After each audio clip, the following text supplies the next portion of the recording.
Hello students, last video में हमने classification of matter के बारे में पढ़ा। आज हम पढ़ेंगे स्टेट्स ऑफ मैटर। तो शुरू करते हैं हमारा topic, that is states of matter.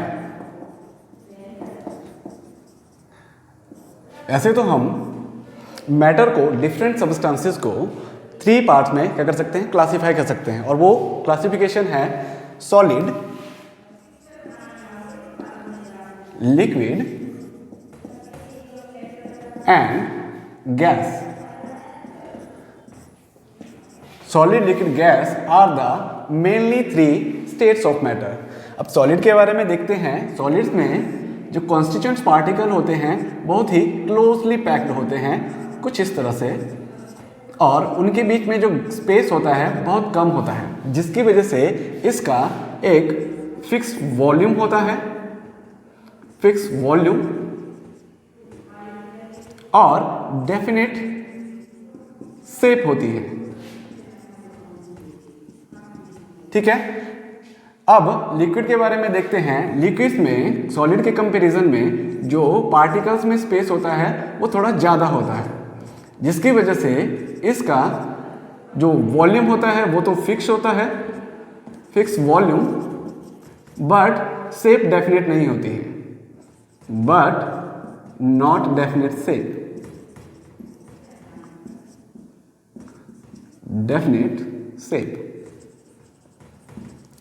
ठीक है। अब गैसेस की बात करते हैं। गैसेस में जो पार्टिकल के बीच में स्पेस होता है बहुत ज़्यादा होता है as comparison to solids and liquid, जिसकी वजह से इनका ना फिक्स वॉल्यूम होता है ना ही डेफिनेट शेप होती है। Neither fix volume nor definite shape, definite shape. ठीक है। ये है main 3 states of matter. In addition to these 3 states there are 2 another states known as plasma and Bose Einstein condensate. ठीक है, लिख लेते हैं प्लाज्मा एंड बोस-आइंस्टाइन कंडेंसेट। ठीक है, बोस आइंस्टाइन कंडेंसेट। ठीक है।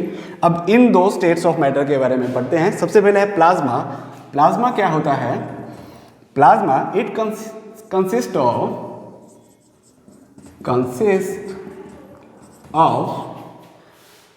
Super energetic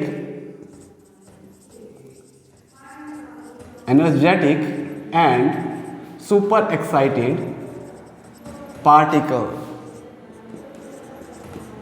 super excited particle, and these particles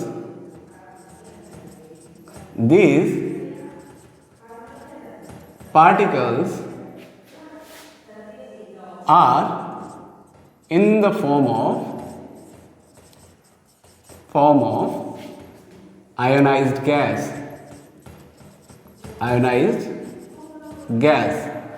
जब किसी गैस को हम हाई टेम्परेचर के ऊपर क्या करते हैं, हीट करते हैं, तो हमारे पास क्या होता है, मान लो कि ये क्या है, हमारे पास सिंगल एटम है गैस का, इसमें एक न्यूक्लियस है, थोड़ा बड़ा बनाते हैं, एटम है एक न्यूक्लियस, और इसके आउटर मोस्ट सेल में एक इलेक्ट्रॉन है। जब हम इसको एनर्जी देंगे तो ये जो लास्ट वाला आउटर मोस्ट सेल का जो इलेक्ट्रॉन है ये एक्साइट होके यहाँ से निकल जाएगा। ठीक है। तो ये जो न्यूक्लियस है, जो एटम होगा, इसके ऊपर हमारे पास पॉजिटिव चार्ज आ जाएगा और ये जो इलेक्ट्रॉन है एक बाहर निकल जाएगा।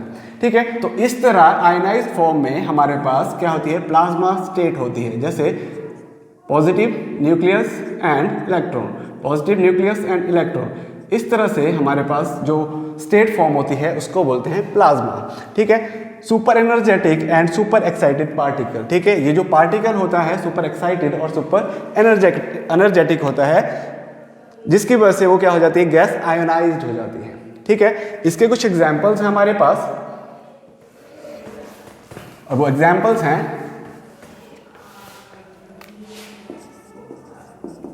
फर्स्ट इज फ्लोरोसेंट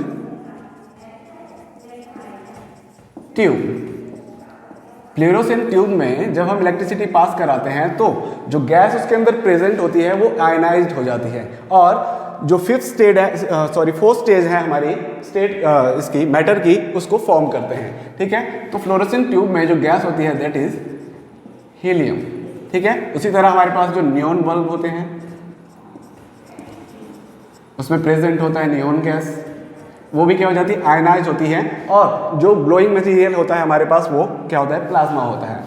और नेचुरल देखें तो सन एंड स्टार, सन और स्टार किसकी वजह से, प्लाज्मा की वजह से क्या करते हैं, ग्लो करते हैं। ठीक है, प्लाज्मा स्टेज समझ आया।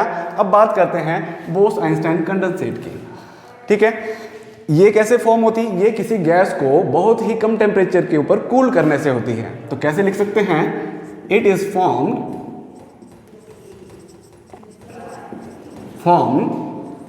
by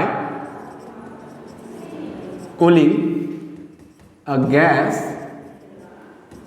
of